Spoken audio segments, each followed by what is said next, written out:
Assalamualaikum warahmatullahi wabarakatuh. Perkenalkan, nama saya Mutiara Indah Cahaya Khaironi Puji Kenari. Saya berasal dari UPBJJ Samarinda dengan program studi Ilmu Administrasi Negara. Di dalam video ini saya akan membahas mengenai soal atau tugas yang telah diberikan oleh dosen tentang efisiensi atau dampak efisiensi dari anggaran dalam sektor pendidikan. Seperti yang telah kita ketahui bersama sebelumnya, bahwa program ini merupakan salah satu program dari Bapak Presiden Prabowo Subianto, yang mana ini menuai pro dan kontra di kalangan masyarakat. Tetapi kita tidak boleh menyimpulkan atau mengambil dari kubu yang benar atau kubu yang salah, karena ini merupakan program yang memang harus tetap berjalan seperti itu. Kita tidak bisa membatasi opini atau argumen masyarakat mengenai program ini. Tapi di dalam video ini saya akan memaparkan atau menjelaskan mengenai dampak apa saja yang ditimbulkan oleh program ini. Yang pertama, saya akan menjelaskan efisiensi anggaran dalam bidang atau dalam sektor pendidikan. Ini merupakan upaya untuk mengoptimalkan dana dengan tujuan untuk mencapai pendidikan yang lebih efisien, yang lebih optimal dengan adanya dana atau sumber daya yang terbatas. Di dalam efisiensi ini menimbulkan dua dampak. Yang pertama adalah dampak positif, yang kedua adalah dampak negatifnya. Di dalam video ini saya akan membahas keduanya. Dampak positif yang pertama adalah pemanfaatan sumber daya yang lebih baik. Mengapa demikian? Karena dengan adanya efisiensi ini, maka penggunaan dana yang ada itu bisa dialokasikan atau digunakan untuk kegiatan pendidikan yang mana itu lebih efisien dan lebih optimal. Seperti contohnya mungkin pengembangan pengetahuan guru, atau menambah pengembangan kurikulum, atau mungkin situ adalah melengkapi fasilitas yang mana itu benar-benar dibutuhkan. Selanjutnya yang kedua adalah mengurangi pemborosan. Dengan adanya efisiensi ini, contohnya seperti pembelanjaan yang tidak efisien, pengadaan yang tidak transparan, perjalanan dinas, atau pengadaan seremonial yang mana kegiatan-kegiatan ini mungkin jika dihilangkan bisa dialihkan atau dipergunakan untuk kegiatan pendidikan yang lain yang lebih menghasilkan hasil yang positif atau lebih optimal.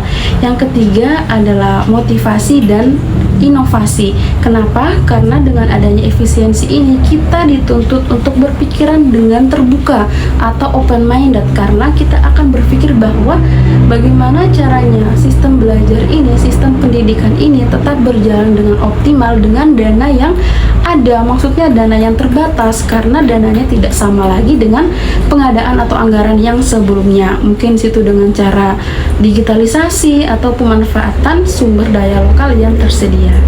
Baik, tadi saya sebelumnya telah menjelaskan mengenai dampak positif dengan diadakannya efisiensi anggaran pada sektor atau pada bidang pendidikan.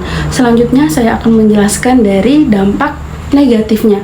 Yang pertama adalah penurunan kualitas pendidikan. Mengapa demikian? Karena dengan adanya efisiensi ini, jika dilakukan atau dilaksanakan dengan tidak tepat sasaran, contohnya seperti pengurangan dana untuk pelatihan guru, atau mungkin pengurangan anggaran untuk pengadaan buku atau sarana prasarana yang esensial, ini dikhawatirkan dapat menurunkan kualitas pendidikan atau kualitas belajar. Selanjutnya adalah kekurangan akses atau keterbatasan akses di daerah terpencil. Jika anggarannya di sini dikurangin atau mungkin dipotong anggaran untuk distribusi, ini bisa dikhawatirkan menimbulkan kesulitan akses pendidikan di daerah-daerah pedesaan atau di daerah yang terpencil. Selanjutnya adalah dapat menyebabkan atau menimbulkan kesejahteraan dan motivasi pembimbing itu menjadi menurun. Mengapa demikian? Jika mungkin di sini efisiensi anggarannya ini terlalu ugal-ugalan atau terlalu memangkas anggaran, dikhawatirkan seperti contohnya pemecatan guru honorer atau pengurangan tunjangan. Nah, ini dikhawatirkan dapat menimbulkan semangat atau motivasi di dalam diri pengajar itu menjadi menurun. Yang selanjutnya adalah dampak negatifnya dalam bidang riset dan inovasi. Mengapa demikian? Jika anggarannya dalam bidang riset atau penggunaan inovasi ini dikurangi, kita tidak dapat berkembang ke depannya. Maksudnya kenapa demikian? Karena kita tidak akan tahu perkembangan sumber daya yang lebih baik. Nah, ini bisa menimbulkan masalah di kemudian hari atau di masa depan. Nah, baik itu adalah beberapa intinya atau inti dari dampak positif dan negatif dengan diadakannya efisiensi dari pemangkasan anggaran di sektor pendidikan ini. Nah, menurut saya pribadi, program ini itu seperti pisau yang berada di dapur. Mengapa demikian? Pisau yang berada di dapur memiliki dua fungsi utama. Yang pertama adalah dia bisa membantu kita untuk menyelesaikan pekerjaan, memudahkan kita mungkin dalam mengiris bawang, mengiris sayuran. Tapi jika kita tidak hati-hati, maka pisau itu bisa melukai jari kita.